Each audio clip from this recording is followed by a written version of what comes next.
Hey everyone. Oh, there's the music. Okay, hey everyone. So RC and I decided to start Close a Business podcast. Um, oh, Oh, we got a little bit of we're feedback there. getting So let's see. Let's see.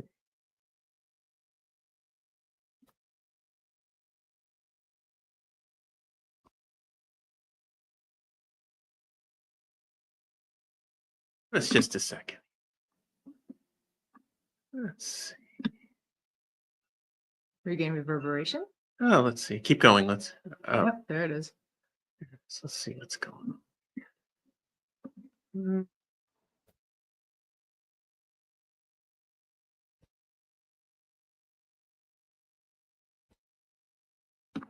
Okay, try it now. I think we got it. There we go. Go ahead. So RC and I has decided to do this stream, Close a Business. I don't think we're going to wind up doing it every day, but we're going to try to. Yeah. Because at the end of the day, like, we sit down and we start having conversations about what we learned, what he figured out, what I figured out. We start connecting the dots. We're just sitting here, having a glass of wine. He's having a drink. Cheers. Hey. Sure. And I kept every time that we do that, I just go, if we had a camera on us, like people would love to sit in on the conversations that we're having. Yeah. So we decided, since we're doing it anyway, we might just throw the camera on, just talk. And we actually did a little bit of research because we wanted to make sure that we were bringing to you some good nuggets, things that you would want to hear from us, and just have you join the conversation with us. Yeah, a lot of times we do so much. We were talking yesterday. One of our friends was over and we were doing some stuff, some content stuff. And she made the comment, it's like people always see the great background and they see you in the studio, but they often don't know who we are, what happens behind the scenes. Like normally you see us dressed up, and RC is a news guy because that's how he grew up. Like we talked about that yesterday. Juliana's like, you're really a news guy, and like, can you not be so much? But well, because I know you in front of the camera as a news guy because you're so good at it. I mean, like RC has 30 years of being in the media and understanding all of that, where I have none of that training whatsoever. And so he gets up there and he's being all professional and stuff like that. I'm just like, I'm just gonna stand here and be a goofball, you know what I mean? So I was like, let's get in front of the camera and just be who we really are behind the scenes. Not that we're reporting something to you, just say we're RC and Juliana. This is, we're home, so we just wanted to, bring you guys into the conversation. Yeah, it's never a dull moment. I mean, this is what we talk about when we're done for the day. We're like, wow, did you see these two or three things? Interesting. We were even talking about Colonel Doug McGregor earlier, and his international experience. His group, they become friends of ours. He's got Our Country, Our Choice, and Republic, and we were talking about the fact that his ability to triangulate what's just happening in the world beyond what we see. And there's nothing wrong with being an American. We're both Americans, right? We know the history of the country well. Anybody that has ever heard us speak on anything understands that. But that also, in some ways, puts blinders on you. And that's why they say specialists can't really be the expert, right? And being able to say what's going to happen next, just because they're so siloed. It's they wrote an article years ago that we analyzed. It was broad fox versus narrow hedgehog, right? And they basically said that experts, narrow hedgehogs, have a really difficult time forecasting anything. And with Sherlock, over the years now, we've done a lot of forecasting, and I'm going to say that the future can be predicted, but the indicators are generally there for you to figure out what's going on. Well, I think for us, it's, okay, so my degree is in forensic psychology. Forensics means storytelling, right? They think of crime scene, right? Because the crime scene tells a story. So forensically, we're seeing things and we're having conversations about them long before it goes out into the media, into the ether, where the general public is having conversations about it. So let's do a little background real quick. RC and I own Sherlock, a, market research firm. And when we started doing the market research, we started digging up things that were like, oh my God, we need to be talking about these things. So we started ripped from the headlines. and that's on Substack. You can find it. And that led us to, we need to do even more than just talking about some minute things maybe the media is talking about. Let's talk about heavy topics, right? Let's talk about transgenderism. Let's talk about, with the war on women, right? Let's talk about things I don't want to talk about right now. But, and add the Bible to them. What does that mean? So we've been yelling from the rafters going, okay, we're recording everything that we're seeing so that you guys can, look through our Substacks and go, I want to learn more about transhumanism, right? And boom, everything that we've written about it will start to populate for you, because we're saying, as Watchmen, right? Our job is to make sure that you know what's going on. So we've literally dedicated everything, our business, our ministry, and everything we've done to making sure that our brothers and sisters in Christ, our other Watchmen, understand what's happening here. Because if we're going to survive what's going on, right, it's going to be all of us that need to come together to get that done. So you're absolutely right. I mean, and we look at research, we've stated things. We were on the fact that the US economy was headed for recession at best. I mean, we were talking about this a year ago, and we said the same thing we're saying now. It doesn't matter who wins. The stage has already been set for something like that. And you're now starting to see, I mean, one of the things we'll talk about tonight, the University of Michigan puts out their customer sentiment index every month, and it plummeted basically.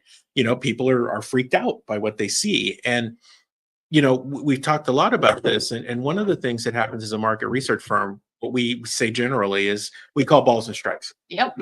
Right. A ball's a ball, a strike's a strike. And when you start changing that, you get yourself into all kinds of trouble. One of the first things that we talk about all the time, and we try to keep ourselves on top of, is not diving headlong into tribalism. Absolutely. Right, on either side. So, during the election, it was Trump or Kamala, this or that. And it's like, hey, wait a minute. There are like 400 races down the ballot that matter way more to you than who ends up in the White House. Now, are things better? Sure. Right. Better than the alternative? Yes.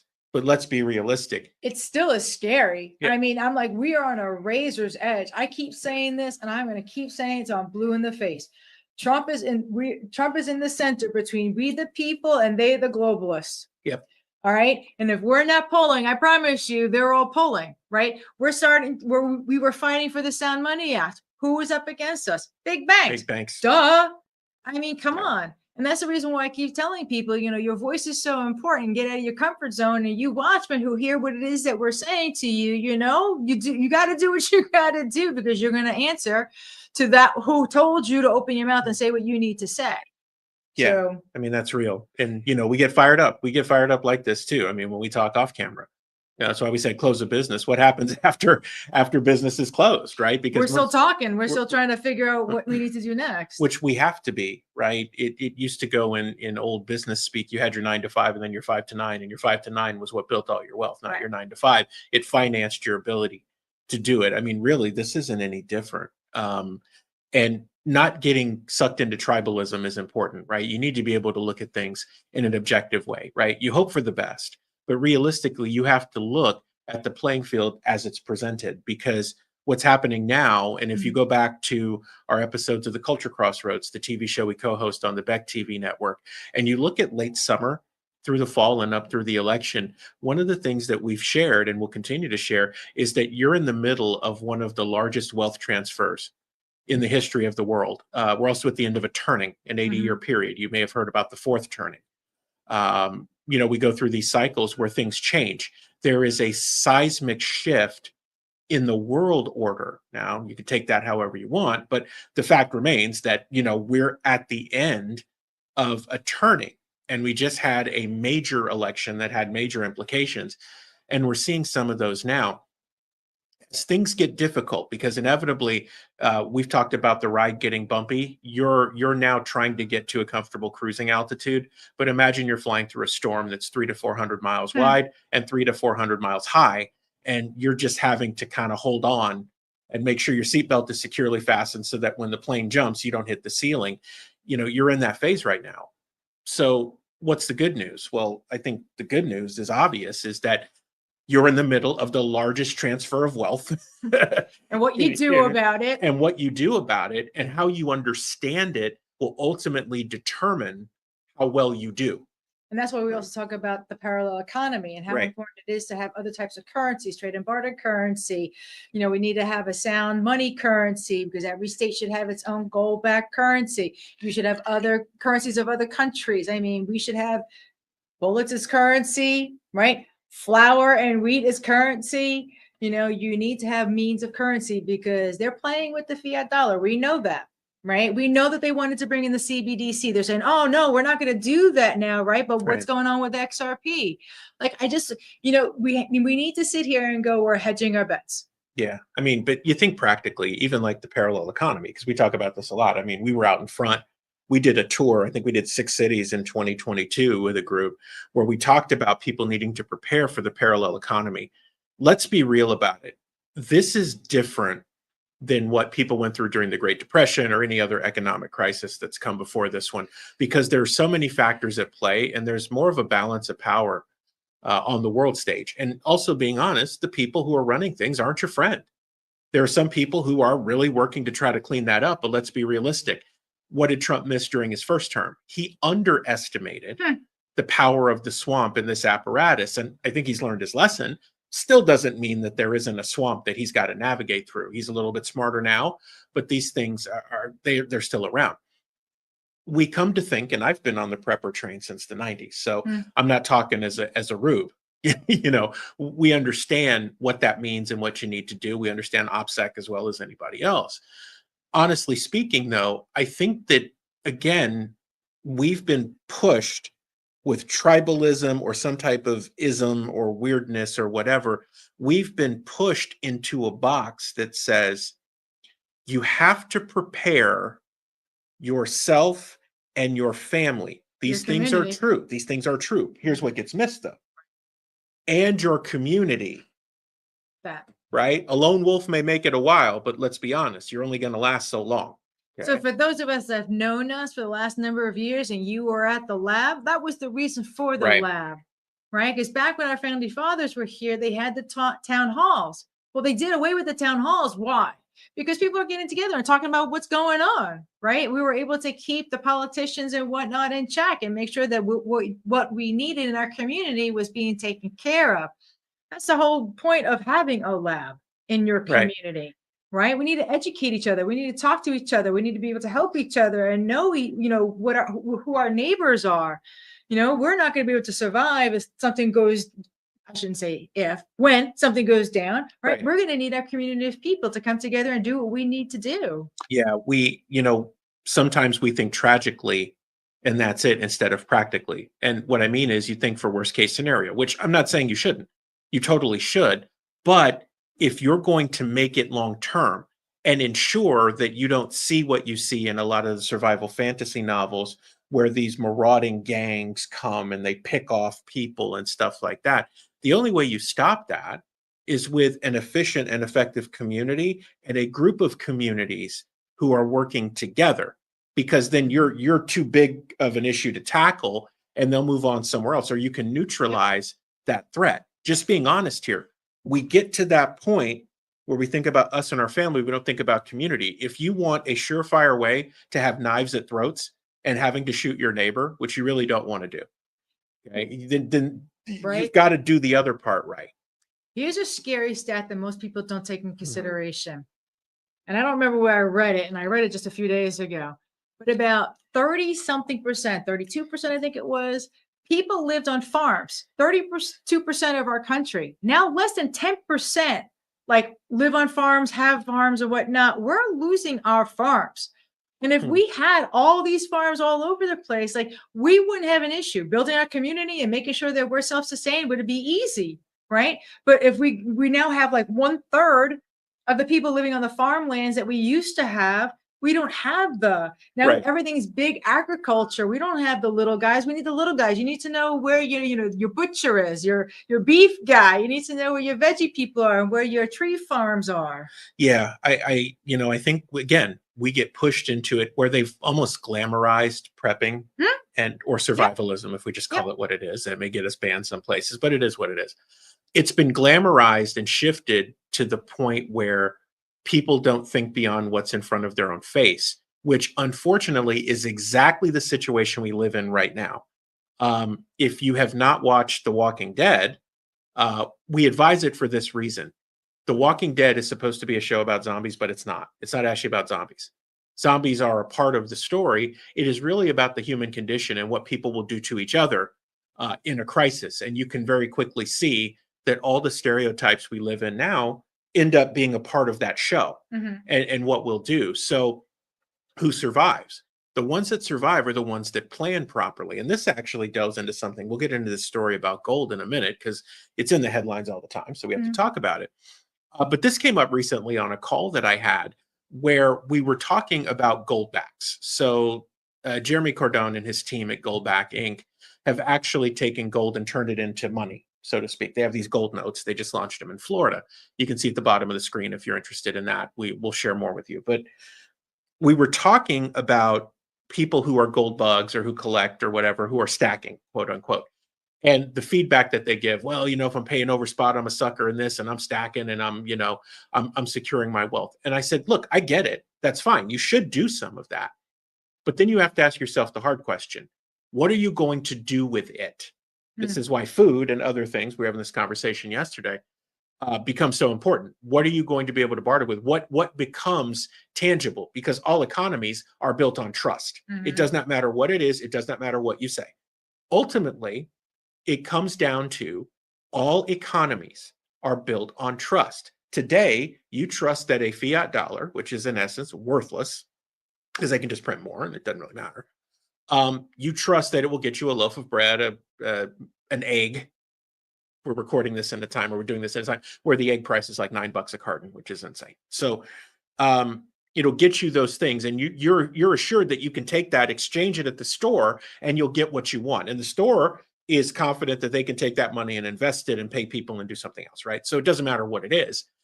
It's trusted, at least for now. So these people are stacking. It's like, so what are you going to do? You're going to shave off the gold or the silver and you're going to pay, or what's the system going to be? Because overnight, people aren't instantly going to change their habits. And if you force them to do it, you're just going to stack chaos. So what I said was, the people who are preparing for these things, who understand them well, are failing to understand how this is actually going to happen in real time. There still has to be a method of exchange that is fractional, tangible, and that people will accept and trust that they can do something else with. That was really the power of Goldback, is the fact that it was fungible. It is cut into denominations. You can use it. It's actual gold, and it represents or looks like currency that's used today. So I said, that's where we lack, right? So anybody that's stacking and has a large amount of gold or silver, my question is, okay, either A, you're going to shave that off, or B, you're planning to become the bank in your community in some way, right? Because what else are you going to do with it? You can try, but it's going to be tough. And I know that's not going to sit well with a lot of people, and that's cool. I get it. So the second part is that if you're wealthy and you've been stacking these things and you have rich friends in your community, then you're planning to be the benevolent leader or the bank. You still have to have a way to make that tangible and fungible, because if you don't, either A, you're the benevolent leader, or B, your head's on a stick. Okay, let's be honest, people will kill you, right? Because in a crisis situation, people they revert to their lowest common denominator, right? We're having this conversation because this is what we talk about after the close of business. With a parallel economy, you have to think these things through, because any social cohesion or familiarity that you can create is going to win the day, right? That's the reality. That's the reality.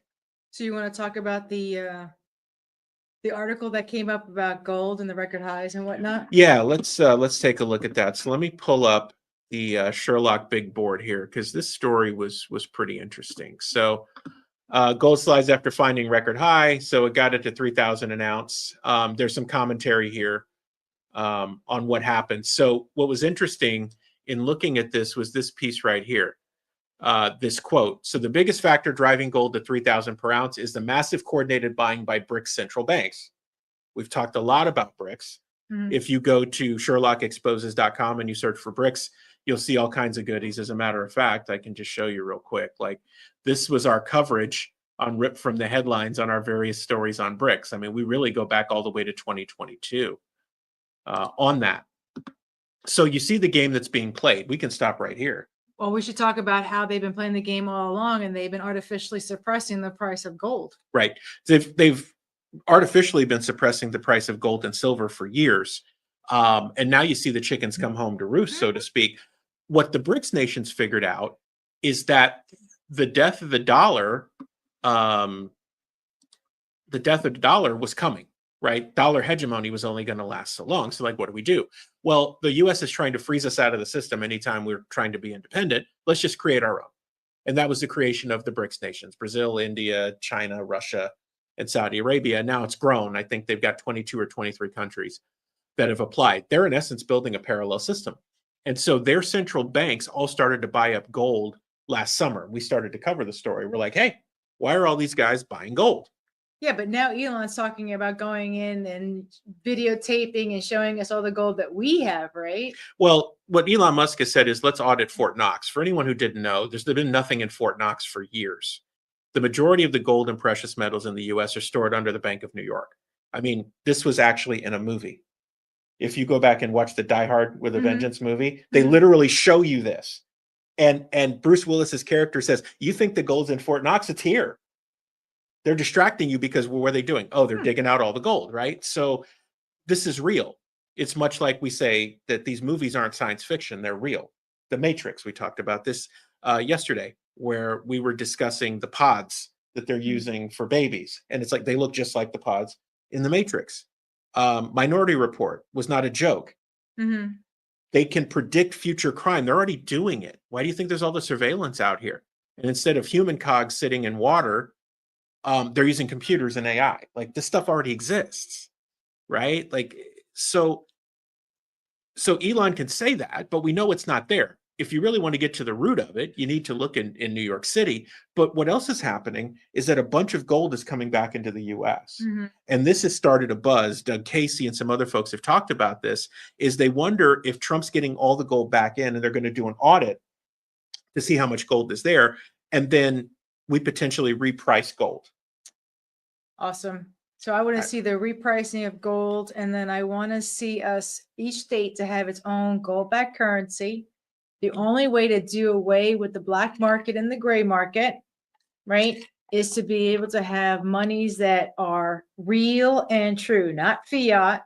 There's no other way of making sure that we're drying up the gun market, the sex market, the child trafficking market. Like, all of that needs to dry up. And the only way we're going to be able to do that is with real currency. So if that happens, there's also talk that Trump may try to tie the dollar in some way at some percentage back to gold. Mike Adams, the health ranger, who has been right on some things and wrong on a number of things, although he's building some great stuff in Central Texas, he has said on the record today on Twitter, he just wants to let everyone know, hey, if you're not into gold now, your fiat's going to get wiped out. So in a repricing of gold and tying the dollar in some way back to gold, it's going to wipe a lot of people out. We won't belabor it. If you go to Sherlock Exposes and you search for our work on this, we've already told you really what's going to happen with that. Like, if you're not careful, if you're in a pension or something like that, you're going to get wiped out. How is it going to happen for the pensions? What does that mean? So in a repricing of gold or tying it to the dollar, the price of gold is going to spike, and fiat, in essence, most of its worth is going to be wiped out. So anybody who's in the stock market or is in a pension or whatever, all those paper gains are going to get wiped out. And with that, I'm not going to go all the way down the rabbit hole, but we've also talked about how the stock market is hyperinflated. Bonds, all of this is basically a lie, right? And it's being perpetuated because the government, the US government, can continue to print money without, they can just do whatever they want. They won't be able to if we, back it by gold the way it's supposed to be. Right. So we mentioned a minute ago that you're at the end of a turning, that this cycle is going to be a massive transfer of wealth. The question you have to ask yourself is where you sit. So let's answer some questions. This is not financial advice. Let's just do that disclaimer. Not financial advice, right? Consult your financial advisor, blah, blah, blah. Okay, we got that part done. Good. So are we telling you to jump into something? No, because we're not financial advisors. What we're telling you is common sense and common practice should match up, and common sense and elbow grease are your best friend. Think about tangible things and then go from there. That's the parallel economy edict, right? Okay, shall we continue? Yes, please. Oh my goodness, right? All right, so let's take a look at it. Wow, consumer sentiment sours. Did we already talk about this? Huh? Are we gonna go over? So it basically, the University of Michigan put out their sentiment study and they said, look, it's down Okay. 10%. One thing I wanted to point out, let me just get to it here. This is important for those of us because we're conservative, right? We're believers, we're conservative. I want to read this to you and I want you to think about it. Consumers who identified as Republican reported a flat reading for sentiment and a small decline in inflation expectations, reflecting continued disagreements on the consequences of new economic policies. When we started tonight, we talked about the tribalism. Mhm. And so, what this tells me in the indicators as a research company is that people are riding high on a sugar high. And they think that Trump and the administration are going to fix everything, Yeah, when every sure. other tangible signal is telling you that's not the case. Let's be honest about something. Trump and the administration can't fix everything overnight, and they're not going to be able to stop a recession or more likely a depression or a repricing or whatever, right? They're not going to be able to do it. So you've got to be real with yourself. And when we see data like this, it concerns us that people have blinders on to the freight train that's coming for them. Right. And that's really the takeaway from this article. Now, we've listed all the pieces we're covering tonight on our Telegram channel. So if you go to Telegram, if you don't have the app, you certainly should have it. And you search for Watchmen Action, you can join the channel and you'll see all of our articles there.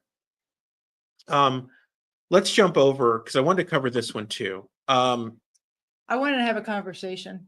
Sure. You're reporting. I Oh, want to get you out of the reporting. okay. Okay.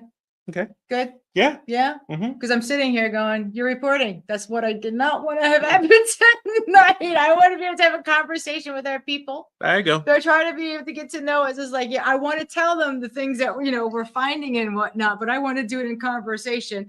And people need to do their own homework. I mean, we can't spoon feed everybody. True. So. True. I mean, this one caught our attention. Okay, go ahead. China decides to start doing live fire drills between Australia and New Zealand. How many people knew that? I don't know, but you do now, and you should be paying attention. Anytime you see things like this, and this article says that Australia's folks said, well, we knew they were going to do it, it was okay. But then it's like, then the other side of Australia was saying, well, they didn't tell us they were going to do it. Typical. Right? New Zealand's like, well, what are you doing? Why is this dangerous? So China's flexing their muscle, obviously. They're trying to show the world that Why do they you think control. they're flexing their muscle with Trump now in office? Because I thought that they were kind of in check. So, I mean, try to define in check. Has China ever really been in check in that sense, right? They've been empowered by the same people here for years to be where they're at right now, because ultimately what's wanted in the new order is that they're going to be three pillars of power. There's going to be China, there's going to be Russia, there's going to be the United States in some way, right? Which is why you see this push for like a North American Union again. People joke about it, but I'm like, you hear the discussion about Mexico and Canada, or Canada becoming part of the United States and Greenland and stuff like that. 30 years ago, this was the discussion for the North American Union, and conservatives said, no way. They flipped out. Fast forward 30 years, people are cheering for it. Yeah. You can't cheer. You have to be very conscious of these things. That's my. Well, that's why I'm having a concern about, like, people are like, oh, he should take over Greenland and it's a security thing and da da da da.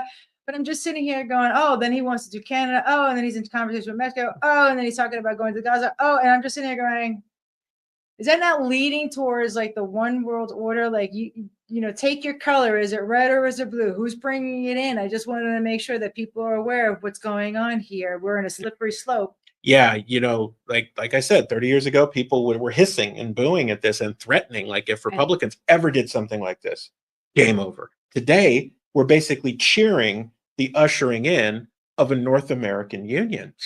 That's dangerous. So why does China flex? China flexes because they can, and because they want to make it known that they're still in control.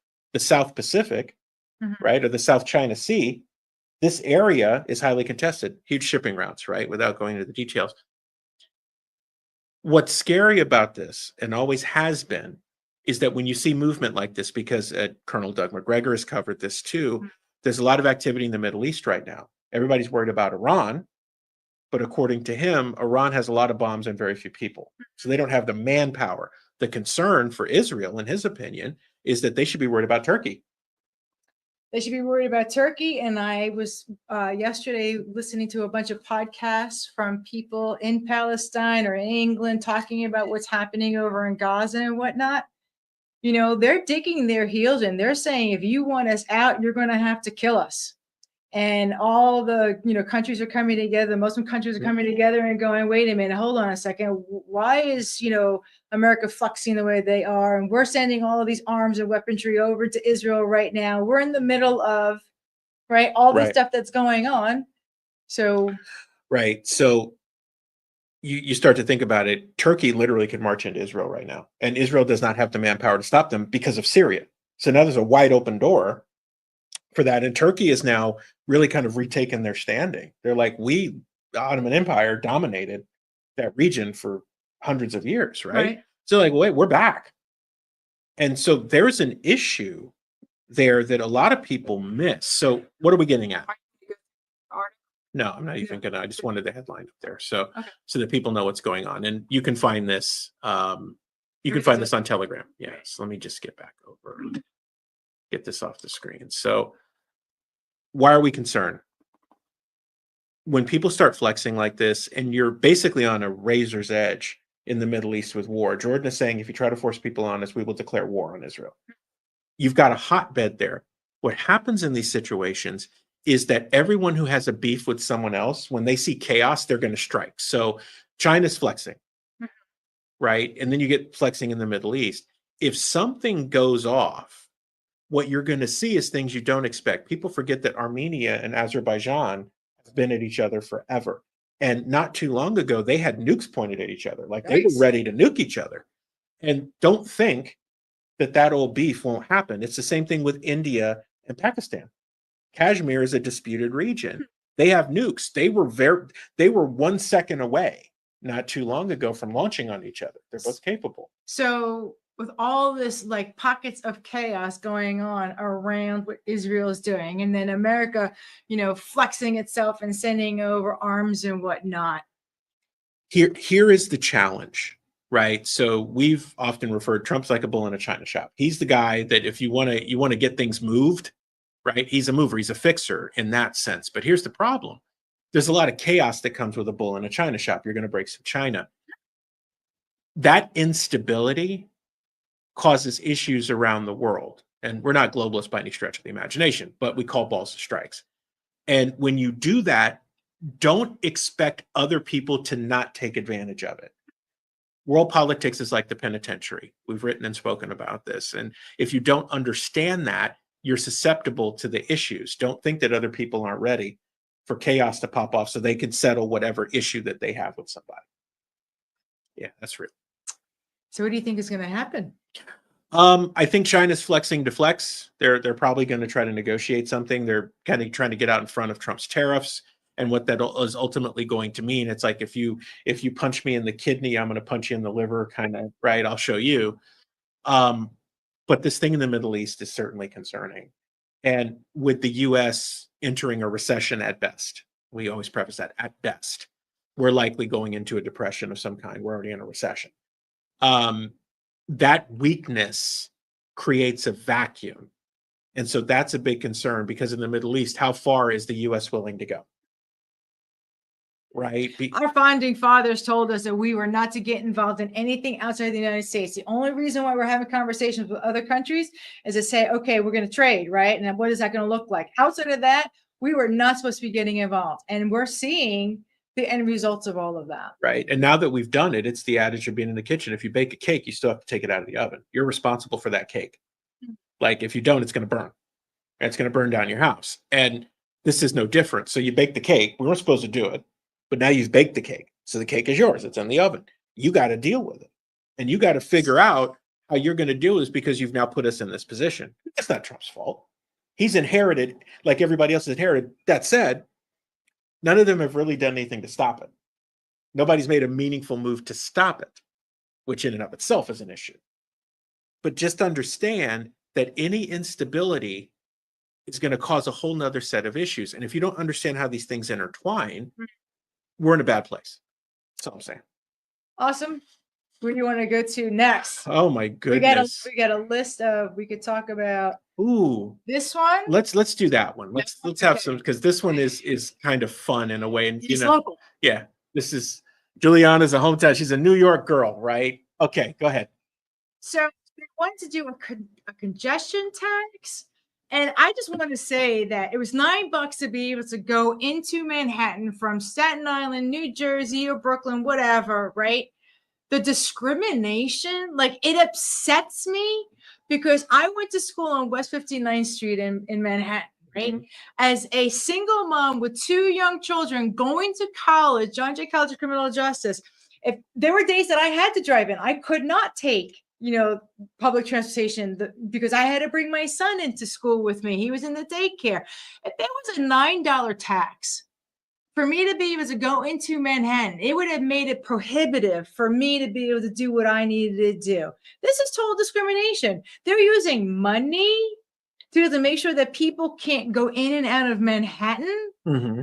Like, I'm sorry, but there comes a point where you just go, this is just, it doesn't work for the everyday person. It's like giving a ticket to a lawyer, $350 because he leaves his car double parked because he had to run in because he had to be in front of the judge. It doesn't hurt the lawyer at all, right? At $350, but $9 on the average person who needs to be able to get in and out of Manhattan. I'm sorry, I'm calling discrimination on this one. What do you think? So, Juliana, this one's interesting because I'm not a native New Yorker. I'm a native San Franciscan. Now, I understand how New York is laid out, but I get what you're saying. It feels like there's an economic warfare because I think that the borough president for Staten Island was saying, hey, this is great that Trump's deciding to fight. So Vito Fasella, he said that was a great thing, and he was the borough president of Staten Island. The New Jersey governor, Phil Murphy, he actually campaigned on going against this. He called it a money grab for the MTA. Like, I mean, how much grifting do you need? How much siphoning off of the tax dollars do you need? And they're automatically charging the people off of their little mega grift. It's mega grift. Yeah. Okay. My question was around, so what Devil Hochul, Governor Hochul, governor of New York, has said is that, this is about congestion and environment. And here's my thing though. What she and others who are on the side of doing this have been saying is, well, it's going to make more people take the subway and that's not going to hurt commerce. Well, here's my concern is that the New York subways have become so dangerous. We have friends that live in New York and they say, I'd take the express bus. I would not take the subway. No way. Back in the 90s, no problem. I had no problem going in and out of Manhattan. It didn't matter what time of night it was. New Yorkers took care of each other. We looked out for each other. Crime was not the way it is today. Rudy Giuliani did a great job in cleaning stuff up. Like, no, I had no problems in the 90s. Today, oh, no way. Yeah, we hear that a lot from our friends in New York. They're like, I'm not doing it. Like, I'm playing with my life. And so I wonder how something like that, because that's nowhere in this article, by the way, and it hasn't been in any articles that I've seen. Everybody's worried about the economic impact because the grifters can't get their grift if Trump is able to shut off the spigot. Well, if they come from this in a perspective of how it hurts the poor people or how it hurts the females, like the Second Amendment, right? Mm-hmm. I believe in us being able to have gun rights. Why? Because I can't defend myself against you. Yeah. There's no way. So you're discriminating against me to protect myself. You're discriminating against me to be able to go to school, for example, because you're going to charge me $9 on top of all the tolls and everything else and the parking and whatnot. Really? Like, that to me is total discrimination. If you're poor, you're going to be discriminated against. If you're a female, you're going to be discriminated against. Discrimination doesn't only look like, well, you're black, so therefore, I'm going to discriminate against you. These are subtle cultural discriminations that are happening that we need to be addressing because this is ridiculous at this point. I got to tell you, that thing with the subway, I say this half jokingly, but because it's only half a joke, is it feels like the movie Escape from New York, doesn't it? Yeah. They've turned New York into the movie Escape from New York. I went back to visit, I don't know, I was 11 years ago. Gosh, has it been that long? Mm. And I couldn't even walk on the sidewalks. It was so congested. I had to walk on the streets and, because of all the stuff that was going on, it didn't even look like my hometown anymore. Yeah. This one, it's like, so you're going to tax the behavior you don't want. And what does that do for commerce? What does that do for safety? What does that do for choice, right? It to me, it's such a grift. And there's so many collateral damage pieces to this, like we talked about the subway. I think there are economic collateral damage pieces to this for businesses in New York and stuff like that. If Kathy Hochul or Eric Adams, I think is still the mayor of New York, however that's going to go down, if they were serious about this, they would resolve the crime challenges. Nope. So they could even make the case that, oh, just take the subway was actually a safe thing to do. Yep. Nope.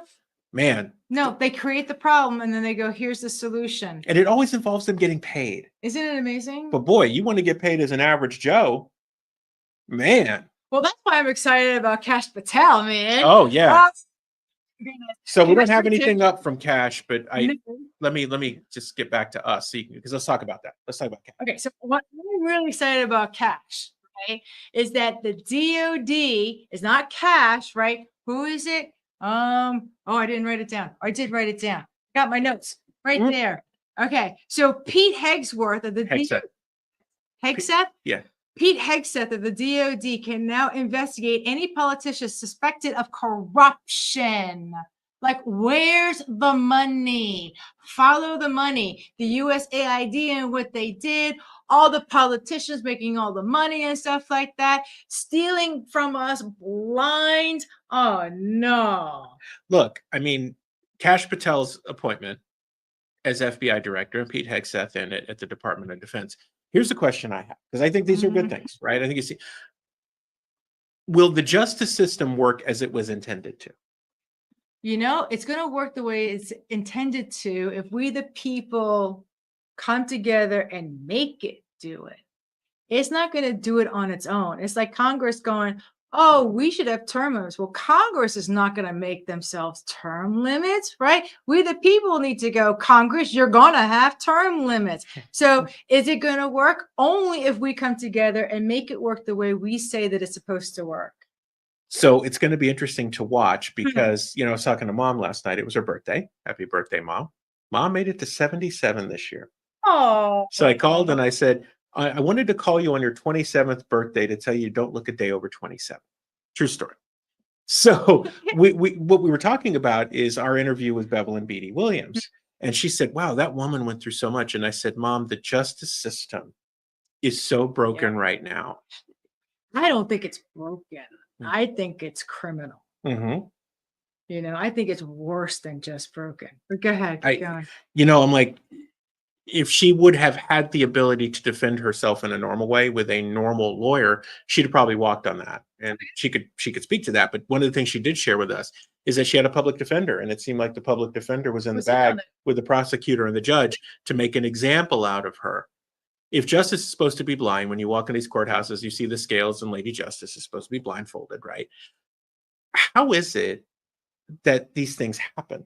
And this goes back to my question about having Hegseth and Kash Patel and others now in place is, will the justice system work as it's intended? Will we get fair and speedy trials, due process? Will things actually get done?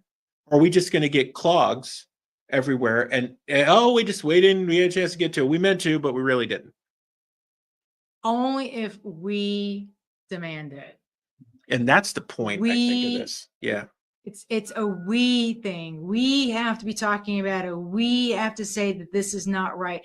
We have to say, we elected you to govern us the way we expect you to govern us. And here is your limit and your boundary. Anything you're doing beyond that, you're not legally allowed to do that. I'm going to pull that back and bring it back under, you know, the authority of we the people. But unless we the people come together and say, no, no, no, no, no, no, no, no, right? It's never going to happen. They're not going to police themselves. Nothing's ever going to change. You hope for the best. No, you work for the best. And you have to work. But this goes back to what we said earlier about voting. You know, everybody was excited about the election at the top of the ticket, but you probably don't know who your mayor is or who your city council or county commissioner representative is. If you don't, and you're not doing anything, don't expect anything to change. Yeah. We say we do one more. Speaking of, you know, representatives. Yeah. What do you say we do one more? Yeah. What? This is a doozy. Whoa. Okay. You didn't see that coming, did you? All right. Yeah. So, full disclosure, Corey Mills is our representative in Congress. This story was a bit of a surprise today to see it come out like this. So, here's a skinny, and this is from NBC4 in Washington, D.C. This is also linked at on our Telegram channel. So Mills apparently had an altercation with a young lady that, from what we can gather, he's been seeing, who isn't his wife. And it ended up that she got hurt. Like, she had bruises or everything from a grab on the arm. So that's part one of the story, filed under things you shouldn't be doing, and all kinds of questions. And in fairness to Corey Mills, he ain't the only one. This is way more common of an occurrence than you would think. You just don't hear about it. Just being honest, right? Let's just be honest about the people who we send. We don't send our best and brightest all the time. Often we send those who are the drudges or who are scraped up from the bottom, because the best and the brightest know they don't want to go to that thing. Okay. I'm off my soapbox. So here's what happened, though, that was interesting. So this happened, apparently, and it got reported by the young lady who, from our sources now, it appears that she's recanting. And she's saying, oh, well, it wasn't really like, which it was. Okay, so we know it was, right? What's crazy is it appears that the DC Police Department changed it from a domestic incident to a family issue. Mm-hmm. And so now the DC Police, IA, Internal Affairs, is investigating themselves on how this thing got reported. Because apparently... I did something wrong. I'm a criminal. And because you police officers are criminals too, you're going to help me cover up this crime. Yeah. So the first report, right? Here's the first report. During a phone call to significant other and the alleged victim, she let officers hear subject one, now identified as Mills, instruct her to lie about the origin of her bruises. Eventually, subject one made contact with the police, so on and so forth, right? So when the police arrived, right, they saw her there. Okay. So first they were going to arrest him, they didn't. But then the second report, here's the second version of the report says that officers responded to a family disturbance and there was no probable cause for an arrest.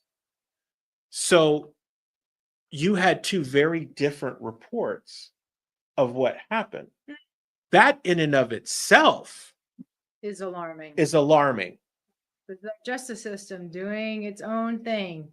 Right. So, I mean, there's a lot around all of these Congress people, right? Corey Mills included. And if you search for that stuff, you'll see there's like an entire Corey Mills watch and this whole thing. And they've apparently have evidence that Mills, any of the things he says aren't true. Right. But this behavior from inside sources is not unusual. And that's concerning, right? Is the fact that this is where we're at. So, of course, he put out a statement from his team that they denied it. Okay, whatever. But the police report and the actual incident and having witnesses raise all kinds of questions to me. You know, this is just the end result, the effect of the lie about the separation of church and state. The only reason why there's a separation is so the state stays out of the church's business, not the church stays out of the state's business. Like, the church abdicated its role. It wasn't doing what it needed to do. It wasn't influencing, the culture. And all of a sudden we're down to, these are the type of politicians that we have that are supposed to be governing us. I don't know about the rest of you, but I'm not interested in some ungodly people, in government ruling us. As a matter of fact, I'm going to take a moment and I'm going to read Ephesians 12. Because most people know Ephesians 12, but they know 6:12, sorry, because they know it from the KJV version. But you need the Geneva version, and here's why. So 6:12, it starts off normal. Everybody knows the beginning. For we wrestle not against flesh and blood, but against principalities, against powers. Here's where the Geneva Bible differs from the KJV. And this is why it's really important that you guys understand this, ready? And against the worldly governors, the princes of darkness of this world. Here. Okay. So Father told us that we were going to be wrestling against the worldly governors, the princes of the darkness of this world. If you think for 1 second that any of these people are godly the way they should be. They're not. And the fact that we don't have people that are stepping up and trying to be elected, and we got the yayas out there doing like a Corey Mills kind of a thing, a Maxwell Frost kind of a thing. All these people that think, oh, we can kill a baby in the 9th month. I mean, where's the church? Where's the church? I am taken again to our co-host on the Culture Crossroads, Andrew Southwick, and his monologue the Sunday night before Election Day, where he made the correlation. He voted for Trump, okay? But he made the correlation to that of David, who the father gave a choice. He said, I'm going to judge you, but I'm going to let you choose. You can either be invaded or you can have the plague. David chose the plague because even though it was a plague, he was still in God's hand. With invasion, he'd have been completely wiped out. So we got the plague. And there is something to that in the governance process. That's we the people governing ourselves. When we are not watchmen and we are not vigilant, this is what you get. The question remains the same. How long will you allow this behavior to continue? Before you say you can't do anything about it. Yes, you can. Yes, you can. How long will you allow for this behavior to continue? You know, we had 400 years in our history where we did not have a president, a king, or anything like that, because we had Father inside of us and we ruled ourselves. And when we were out of order, our community ruled us by using Matthew, was 18? Yep, Matthew 18. Right? And we had the Bible to be able to say, this is how you conduct yourself. This is how you conduct your family. This is how you conduct your community. This is how you conduct your church, right? 400 years, we were perfectly fine until 1 Samuel 8. And all of a sudden, they're all crying, oh, give us a king. Give us a king. Now look what we got. We really got a king, and we're in the golden age now. Yikes. How y'all feeling? Are you, I don't know about y'all, but I'm afraid about, they say, oh, we're not going to bring in the CBDC, but, we won't talk about XRP. Wow. I mean, yeah, we could go another hour with that breakdown, but we've talked about this. It's the church needs to know what's really going on. They do. Don't be fooled. Yeah. I think that's probably, if we were to wrap it up for tonight, right? When we have our conversations internally, now you guys are basically in our business, so to speak. We have these conversations. We always wrap with that. We're like, okay, what is the takeaway here when we go at it tomorrow and we analyze things that we can share with people? And I think you just said it. What? Right? Where are you? Church, where are you? What are you doing? Well, I mean, Father's been telling me I need to tell the Watchmen, those of you that are sleeping, you all need to wake up.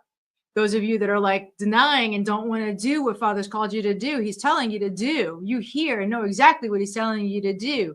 Those of you that have an expertise and Father's telling you that you need to pivot to be able to do the things that he's called you to do, you need to do that. Do you need to give up the money? Who cares? You need to do what Father tells you to do. Father is telling the Watchmen to stand up and start speaking and doing the things that we need to do. He will not allow this to happen. Right? We need to be responsible for everything that's happening here. We're going to be judged for how we interact or don't interact with what's going on today. It's about as real as it gets. No, seriously. Like, I feel like Father just presses on me. He's like, you got to tell my kids. You got to tell my kids. Like, he's allowing things to happen that I'm just sitting here going, Father, I know your hand is in all of this, but oh my gosh, it's so scary watching these things happen. We're talking about, what's going to happen in the Middle East, what's happening in Gaza, what's going on with Canada, one world government, one world religion. Like, I can't be the only one that's holding all of this and saying, okay, we have to come together and be real about what's going on and be honest with ourselves. Because the 11th commandment, according to Juliana, is don't fooleth thyselfeth. Time to land a plane, huh? Yep. Wow. Guys, for more information on everything, you can find us at watchmenaction.org. While we won't be able to do this every day, I think we're going to try for most days at close of business to talk with you about the business of the day, as we should in the old town hall model. That's the way it was designed. So we know what to do next. So you can find more at watchmenaction.org. Tomorrow morning, our interview with Randall Terry and Stephen Broden kicks off. If you go to wearethewatchmen.org, you can subscribe for free. That'll be out just before 7 a.m. tomorrow morning. That interview will change your life when it comes to the unborn and the murder of the unborn. Please don't miss that one. Guys, thank you for hanging out with us. Yeah. We'll see you soon. Oh, good. Yeah. I'm ready to take a shower. Call it a night. Bye, guys. We love you guys and appreciate you. Bye.